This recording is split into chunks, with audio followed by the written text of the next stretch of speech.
അമേരിക്കയിലെ ഭാഗിക അടച്ചുപൂട്ടൽ രണ്ടാം ദിനം. സർക്കാർ ജീവനക്കാരുടെ കൂട്ടപ്പിരിച്ചുവിടൽ നാളെ ആരംഭിക്കുമെന്ന് വൈറ്റ് ഹൌസ്. ഡെമോക്രാറ്റ് സംസ്ഥാനങ്ങളുടെ പദ്ധതികൾ ട്രംപ് ഭരണകൂടം മരവിപ്പിച്ചു. സാധാരണ ജനങ്ങളുടെ പദ്ധതികൾ വെച്ച് വിലപേശരുതെന്ന് ട്രംപിനോട് ന്യൂയോർക്കിലെ മുതിർന്ന ഡെമോക്രാറ്റ് നേതാക്കൾ ആവശ്യപ്പെട്ടു. The reason your government is shut down at this very minute is because the Chuck Schumer AOC wing of the Democratic Party shut down the government because they said to us, we will open the government, but only if you give billions of dollars of funding for health care for illegal aliens. വിവരങ്ങളുമായി അമേരിക്കയിലെ ന്യൂജേഴ്സിയിൽ നിന്ന് മധു കൊട്ടാരക്കരയാണ് ചേരുന്നത്. മധു, good evening. ഇപ്പോൾ 1981 ശേഷം നടക്കുന്ന 15ാമത് shutdown ആണ് രണ്ടാം ദിവസത്തിലേക്ക് കടക്കുന്നത്. പ്രതിസന്ധി പരിഹരിക്കാനുള്ള ശ്രമങ്ങളുണ്ടോ? സാധാരണക്കാരും സർക്കാർ ജീവനക്കാരും ഒക്കെ വലയുകയാണല്ലോ. Good morning Christina. Unmesh Krishna പറഞ്ഞതുപോലെ 81 ശേഷം നടക്കുന്ന 15ാമത്തെ US ഷട്ട്ഡൌൺ ആണ്. അതിന്റെ ആദ്യ ദിനം അവസാനിക്കുവാൻ അല്പം മണിക്കൂറുകൾ മാത്രമേ ഉള്ളൂ.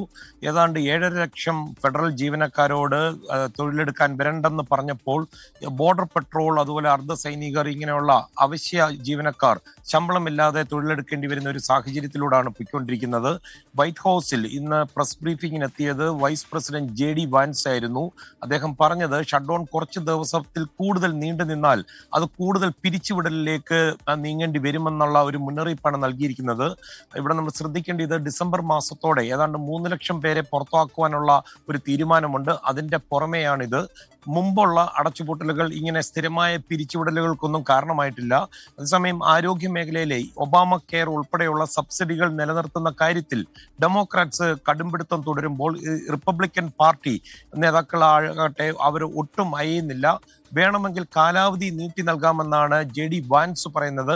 ഗവൺമെന്റ് ഷട്ട്ഡൌൺ ആകുമ്പോൾ വിലപേശലിനില്ലെന്നും വാൻസ് പറയുന്നു. ഷട്ട്ഡൌൺ കഴിഞ്ഞിട്ട് വേണമെങ്കിൽ ഇത് സംബന്ധിച്ച് ചർച്ചയാകാമെന്നാണ് അദ്ദേഹത്തിന്റെ നിലപാട്. പല ഡെമോക്രാറ്റ് ഭരിക്കുന്ന സംസ്ഥാനങ്ങൾക്കും വൻ പദ്ധതികളുണ്ട്. അതെല്ലാം ഫ്രീസ് ചെയ്യുന്ന നടപടികളിലേക്ക് ഡൊണാൾഡ് ട്രംപ് ഭരണകൂടം ഇന്ന് കടന്നു കഴിഞ്ഞിരിക്കുകയാണ്. പ്രത്യേകിച്ച് ന്യൂയോർക്കിലെ ലോകത്തെ തന്നെ ഏറ്റവും വലിയ ട്രാൻസിറ്റ് അതോറിറ്റിയുടെ $18 ബില്യൺ പദ്ധതികൾ, സെക്കൻഡ് അവന്യൂ സബ്വേയും അതുപോലെ ഹഡ്സൺ റിവർ ടണലുകൾ, ഈ പ്രോജക്റ്റുകൾക്കെല്ലാം ഈ തിരിച്ചടി നേരിട്ടിരിക്കുകയാണ്. മിക്ക സെനറ്റർമാരും ഇപ്പോൾ വാഷിംഗ്ടണിൽ നിന്ന് അവരുടെ സ്വദേശത്തേക്ക് പോയി കഴിഞ്ഞു. അതുകൊണ്ട് തന്നെ ഇപ്പോഴത്തെ ഒരു കണക്കൂട്ടൽ അനുസരിച്ച് കുറഞ്ഞത് ഈ വെള്ളിയാഴ്ചയെങ്കിലും എടുക്കും ഈ നിലവിലെ പ്രതിസന്ധി പരിഹരിക്കുവാൻ. ക്രിസ്റ്റീന, ഉന്മേഷ്. ലോകത്തെവിടെയായാലും ഏത് സമയത്തും 24 വാർത്തകളും ഓഗ്മെന്റഡ് റിയാലിറ്റി പാക്കേജുകളും എക്സ്പ്ലെയിനറുകളും വിശദമായി കാണാൻ ഞങ്ങളുടെ YouTube ചാനൽ നിങ്ങൾക്ക് സബ്സ്ക്രൈബ് ചെയ്യാം.